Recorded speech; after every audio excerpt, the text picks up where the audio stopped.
Hello. Hello.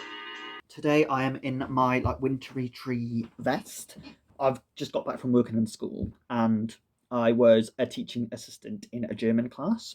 And at the back of the class, there was a trio I was working with, and it was two boys and a girl. And all throughout the lesson, the girl and boy were passing pieces of paper back and forth.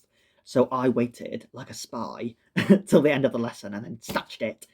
And then the girl was losing her shit and saying, give it back to me, sir, please. I'll put it in the bin. Please don't read it. And then I was like, I'm definitely reading it now. And I was hoping it was going to be something really salacious. And it was a little bit salacious, but not much. And in the notes, the girl was writing to the boy being like, oh my God, do you fancy this girl then? And then the boy was going, she fancies me, but she acts really shy around me. I like her, I guess, I think he said. And then the girl was saying, oh my God, I'm so happy for you. And I was like, I wonder why this girl is saying it, because I don't think she's the girl's friend they were writing about. And I think maybe the girl fancied him, but she was trying to play it cool. Actually, like a Sally Rooney protagonist. So yeah, I gave the note back to the girl and was like, fine, put it in the bin. And I was like, you need to get better at hiding notes if you're going to pass them in class. Which probably isn't the thing to say to her, but I was like, I don't mind. I love getting an insight into these people's mundane lives. Anyway, so let's get into the review a little bit, shall we? Let's talk. So I pre-ordered this and it arrived probably 2 days after the actual publication date, which annoyed me because on Bookstagram, it seemed like every single person who has something of a following had this book as a proof copy, and that annoys me because I think only reviewers should get proof copies. Basically, everybody's already read it, and by the time it's come out, it's but thousands of people have already read it, so why bother having a publication date if you're just going to send out loads of copies beforehand? The hype kind of ruins itself when you do that, I think. I can kind of understand why they did that, but at the same time, a lot of the reviews that I saw were saying, oh my God, it's a masterpiece. That was one I saw, that was a quote. Lots of them were just saying, it's the best Sally Rooney novel so far. And I disagree profusely. I disagree with that, but there were some things that I liked about it. So let's talk about the things I liked first of all. In this book, it's a mixture of third person and first person. So the first person parts are emails, epistolary style, between Alice and Elaine. And Alice is, oh my God, she's a famous writer just like Sally Rooney. But she's had a mental breakdown because she couldn't cope with the fame. And she's moved out of Dublin to a rectory house by the sea in a town in Ireland. So Elaine still lives in Dublin. She writes for a literary magazine. She's like the editor of it or something. And they write emails to each other and they write about their relationships. So yeah, Alice is living in this little coastal town now. And then she basically doesn't really do anything, I don't think. She's meant to be writing, I think, but I don't think it mentions that she's writing much. And she starts dating a guy called Felix. And Felix works in a warehouse packing boxes or something. So they start dating, and then Elaine emails her about, how she's moaning about her old boyfriend. And then she starts dating this guy who she has an on-off relationship with, who was like a family friend. And it goes from there. What did I like? So I thought the sentences were, polished. I think Sally Rooney's a decent writer, and I think that the style was on point for a Sally Rooney novel. There were quite a lot of sex scenes, so I guess that was okay if you like reading about those things. I liked that it was set in Ireland. The small town feel kind of came across. I kind of got a sense of what the town was like, so I liked that. There's lots of dialogue. Basically, the novel kind of runs on the emotional connections that the characters are trying to make with each other. If you like that kind of dialogue, there's lots of that dialogue there. Personally, I do like that kind of dialogue, but I didn't think Sally Rooney pushed how much people misunderstand each other as much as she could have done. Sorry, folks, but that's the truth. For me, the last 100 pages really picked up, and things really came together. They're writing these emails to each other, and they don't actually meet. and then the whole novel builds to this climax where they all meet in Alice's house. And I'm not going to say what happens or anything, even though I really want to. But I thought the novel gained its momentum quite well at that point. So I liked that.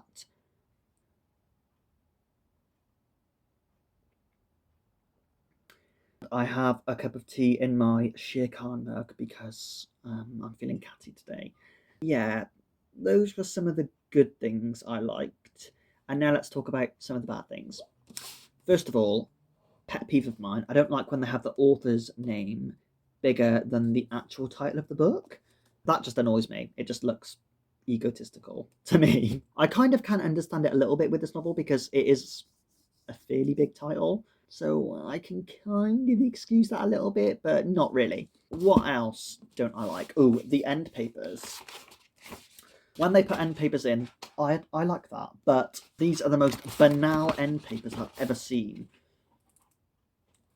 What is the point of even having that as an end paper to me? And then the cover itself, I do not like at all. I think the cover looks like it looks like it's made for 12-year-olds. And I don't know, like the blue and yellow. If you were if you were a 12-year-old at school and they were gonna put in a DVD about sex education, I feel like the cover would be something like the cover of Beautiful World, Where Are You? And actually the title itself, I also do not like. Like I think it's such a cringy title. I know she took it as a quote from something else, but I still don't like it as a quote. But maybe that's just my own personal taste. The emails. I hated the emails. Sometimes they were repetitive and there would be a part in third person where two of the characters had had sex or something and spent an evening together. And then, like, say, Elaine would email Alice and rehash the same scene. I'd be like, I've just read that. What is the point in rehashing that? I get, female subjective experience. That's interesting. But I've just seen the third person narration, so what is that adding to it? Like, it didn't seem to add anything for me, unfortunately. But the main thing that annoyed me about the emails was the mirroring tone that they had with each other. A lot of the times when I read the emails, I've forgotten who was even writing this, unless they mentioned one of their boyfriends or something. So that annoyed me because I feel like if you're going to write in first person, it should be a distinct voice. That's just what I believe. And I know they are quite similar in a lot of ways, but everybody has a different voice, don't they? So that irked me. But lots of people I've seen review the book have said that they love the email. So if you like that kind of thing, maybe you will love that part. But for me, it was the worst part, especially the parts where they just spewed their opinions. Sometimes they would hash out something, like Elaine would come across like this fact about the Bronze Age, and then she would talk about that a bit. But it wasn't in very much depth. It kind of felt a little bit like they were trying to prove how clever they were to each other sometimes.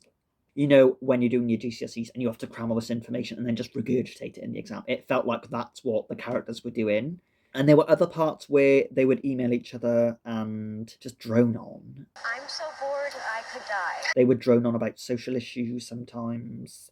Like there was a particularly cringy bit, I thought, where Elaine said, if there's a revolution, I will happily sacrifice myself for it. And I was like, Elaine, you were like the scholarship gal at school winning all the prizes. You are a disgustingly ambitious person. Like, you would probably kill other people before you let them kill you. Just saying, Elaine. You seem to have that mentality to me. And then it annoyed me because it seems like when they say things, they don't hold each other very accountable. Towards the end of the novel, where they all come to the house together, they start holding each other accountable. So I love that bit. Well, not loved, but I really enjoyed that bit. But yeah, when I was reading those bits where they were just saying their thoughts and political opinions, sometimes I just felt it was really basic, unfortunately. And I was so close to DNFing, but because I'd read Convos with Friends and Normally People, I know normally Sally Rooney can pace a book really well, so I thought I'll push on because maybe it'll come together a bit. I kind of was right, but it's only 300 and something pages? But I feel like it could have been cut down by about 100 pages because sometimes the emails did feel like a bit of a slog. I can't be bothered with that. I have no time for that sort of nonsense. Next, let's talk a little bit about Alice. I really wonder how much people are reading Sally Rooney into Alice. It made me think a little bit of The Bell Jar by Sylvia Plath, where Esther, the narrator of that novel, sits down to write a novel And Esther calls her character Elaine because Elaine has the same many letters as Esther does, but also Esther has the same many letters as Sylvia Plath, who wrote The Bell Jar. And I noticed that Sally has as many letters as the word Alice. So I wondered if that was meant to be a reference, because Alice is meant to have had a nervous breakdown like Esther does in The Bell Jar. But I also thought the Alice was a reference to Alice in Wonderland, where, oh my god, Alice is a novelist now, and she's written into the literary world, and now she's lost herself in it all. Oh my god, what are we going to do with her? You know, I thought some things about that were interesting, but I do wonder how much people are reading Sally Rooney into Alice, because I don't think you should do that at all. Oh, put up with it. Behave yourself! Dirty! Filth! To me, Alice, when she was talking about her nervous breakdown, I didn't really understand what caused it. Like, she said it was like the fame of being a successful novelist. But when she talked about being a famous novelist, I still didn't really understand what she meant, because isn't that what she wanted? And then when she gets it, unless you're like a famous novelist like J.K. Rowling, you don't really have like the paparazzi after you. Like, is it that invasive, really? If I saw Sally Rooney in Tesco, I would not recognise her. You're not like Michael Jackson fame, so I don't, you know, not that it needs to be that crazy for you to have a nervous breakdown, but I just didn't quite understand what really brought it on, because normally a nervous breakdown is lots of things, and for Alice, I didn't really understand it. I was like, you've got money, can't you get a therapist and find out? But it seemed like she never really talked about any of that, so that kind of made me question Alice a bit. Did you really have a nervous breakdown? Like, were you really in a psychiatric unit? Because most people I know and have read about who were in psychiatric units, like, they were given more than Prozac, babe. But that is generally how I feel about Sally Rooney a little bit, where I don't think she really writes about mental health very well. Well, she doesn't write about it badly, really, but she doesn't write about it in a particularly nuanced way, I don't think, unfortunately. Alice as a character felt quite flat to me, and Elaine felt also quite flat.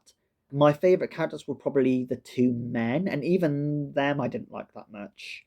Felix was probably my favourite, because he just did not really let Alice run rings around him at all. But even Felix as a character wasn't really likeable, but I do feel like he had some integrity. What else about Alice? In one of her emails, Alice writes a bit about Marxism, and she's writing about the bourgeois novelist and how they have no function in society. Okay, so maybe she's saying that she doesn't have a purpose anymore. But to me, I just didn't really understand that, because you're making out almost like all novelists don't have to work.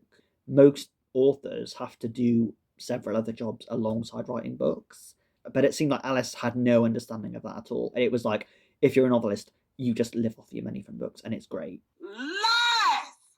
Yeah, I just thought that was a bit odd, because, you know, aren't they meant to be intelligent people?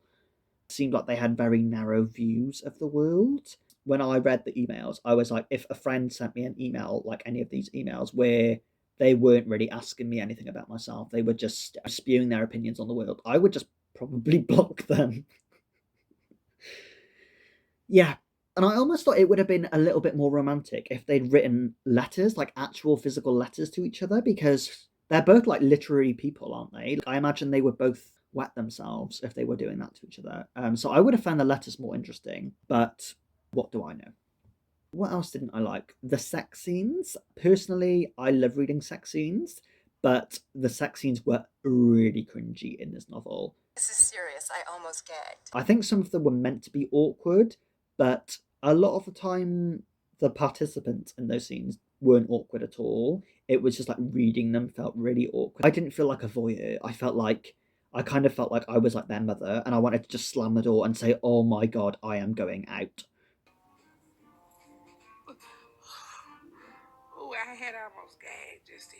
And I also noticed about the sex scenes that the women's bodies were always described in a lot more detail than the men's. I had no real sense of what Felix and Simon looked like physically. Simon is described as beautiful, but you don't have to have a rock hard chiseled body to be beautiful. You can be, you know, a larger person and be really good looking. So but their actual bodies weren't described at all, I don't think. Whereas the women's bodies, it would describe their ribs and their small breasts and whether their vagina was a pleasing shape and those things. You are disgusting. But the men's sexual organs weren't described at all. That peeved me a little bit, especially coming from a woman writer. Like, it almost read misogynistically. I don't know if that was maybe done intentionally. I'm really not sure. That confused me a bit.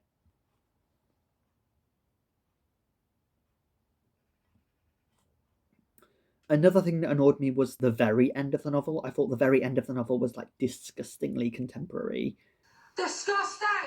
And I wonder if in 2, 5, 10, 15 years people will read the book and just cringe, or whether they'll see it as, so historical of its time. I'm really not sure.